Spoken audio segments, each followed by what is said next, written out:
Good evening. I'm coming to you for a special edition of Fresh Natural Live with some tragic news. Many of you who are football fans and particularly Dallas Cowboy fans may have heard of the tragic death of Marion Barber III. It was the cause of death was ruled as a heat stroke. I'll go into the details of this after the station break, so just stay tuned. We'll get some more insight on Marion Barber III's death.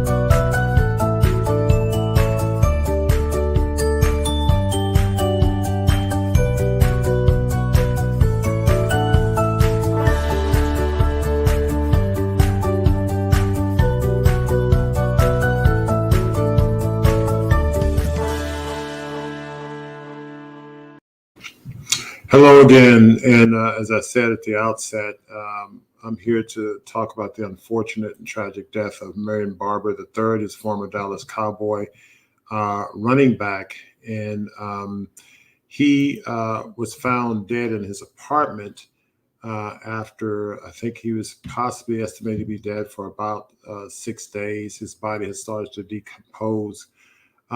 So news break, dead of a heat stroke, according to medical report. The former Dallas Cowboy running back, Marion Barber, died of a heat stroke. This is based on the medical examiner's evaluation. I'm going to go through some of the medical components of this in terms of heat stroke, how you diagnose it. Earlier today, I did an in-depth discussion on heat stroke, and I'll share the link with you on that. In fact, I'll share that in the banner that's on YouTube, but you'll be able to go to that. Now, per the medical report, the officers who had arrived at Barber's apartment found a bathtub faucet running, and the thermostat was set at 91 degrees. Police also found workout equipment in the apartment. Now, it was known by another report that Barber was in good shape. He was trained to be a boxer. This is a report by his attorney. And this report stated that Barber was known to exercise in sauna-like conditions. This wasn't unusual for athletes to do that, getting used to the heat, acclimating their bodies to the heat. Barber's father, Marion Barber II, said his son's body was decomposing and officers arrived, suggested he had died several days prior to being found. The family had not heard from him in about 6 days, and the police had gone to make a welfare check. Barber played in NFL for 7 years total, 6 with the Dallas Cowboys, and his final season was played with the Chicago Bears in 2011, and he retired in 2012. So he had a pretty successful football career. The average duration of play, particularly halfbacks and running backs, is about 2.5 to 3 years. So he doubled that in time, and his tragic death, again, a very young age of 38, always too soon. Now, as I stated earlier, I had gone in depth on this whole concept of heat stroke, and I'm not going to go through that talk again. The link to that YouTube channel is there. Sorry, I just gave you a rough link. It's also in the notes where you can then copy and paste, but it's worth knowing. But I do want to cover some of the highlights in that discussion. So I'm going to share a few things about heat stroke and what you need to know about, and I'm going to talk about it in the context of what happened to Mr. Barber. Now, this is a New England Journal article. I won't go through the details here. It's a late night discussion for many of you who are on the East Coast and Central Time. It's starting to get late even on the Pacific Time. But there are basically two kinds of heat stroke. And there's the classic heat stroke when you have the elderly individual who are sedentary typically, and they're found in their homes because they don't have air conditioning or the like. And then you have the exertional heat stroke. This is someone who's relatively young and active now. The other heat stroke is, very young, and also those who are very old, and their thermoregulatory systems are not quite well developed. The long story short, Mr. Barber comes into the class of exertional heat stroke. Now, this is really important. And the point I want to make in terms of heat stroke, what predisposes to heat stroke: one, being on medications; two, having underlying health conditions; but three, which in my opinion should be number one, is being dehydrated, volume depleted.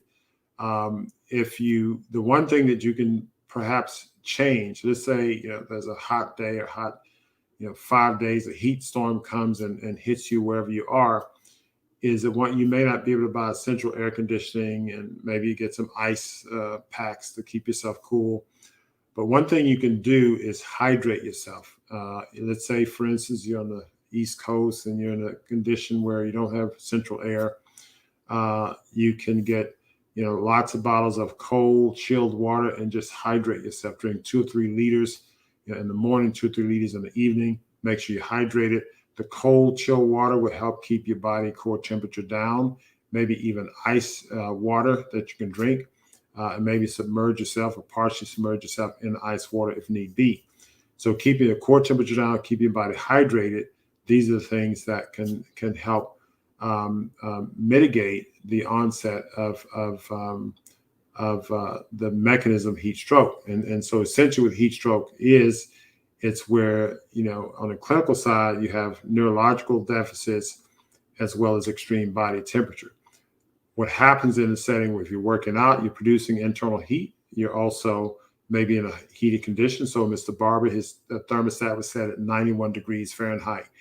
That was workout equipment. So it was known that he was working to train to become a boxer. So it's not too far-fetched to know that he was, or surmise that he was training in a heated condition. He was known to have done this before, and he may not have hydrated himself. He didn't have underlying health conditions or the like. He may have been on medication. We don't know that. But hydration, I would think, is the key. And that's a tricky thing because oftentimes we think we're hydrating ourselves adequately. We're not. So what's the rule of thumb for hydration? Typically when I'm working out in the heat, in fact, I'm currently working with a group of retired athletes now, and we're doing 2-a-days. We're working out in the heat. We're filming a documentary on this, and more about that later. But the long story short, we consume about 2 to 3 liters of fluid before going and hydrating, before going and working out. We consume lots of fluids during. We consume alkalinized water, plant-infused water, as well as lots of water. And we tell the athletes to consume lots of hydration until they're urinating multiple times clear water before they work out. That means your body is, to some extent, overhydrated. So if you're overhydrated, that means you have enough plus some reserve and your body's putting out the extra. So hydration is really key. Heat stroke can be very tricky this time of the year, especially this part of the country. He was in Frisco, Texas. But in his situation, he was in a condition where he was in his apartment and had the thermostat set at 91 degrees. That's tricky because you don't get a breeze typically if you're indoors. Outdoors at 91 degrees, you may get an occasional breeze. There may be some shade, but the breeze can sometimes cool you off. So a very tragic death of Mr. Barber. And so I think that this is a situation where, we can unfortunately pray for his family and keep his family in our thoughts and prayers. But also we can learn from this tragic event. Heat stroke is something that's very real. And if someone is young and healthy, as Mr. Barber can come to this, any one of us can. So, take this seriously. And of course, take a look at my YouTube channel, Heat Stroke. I go through a lot of details in terms of the underlying mechanisms of heat stroke.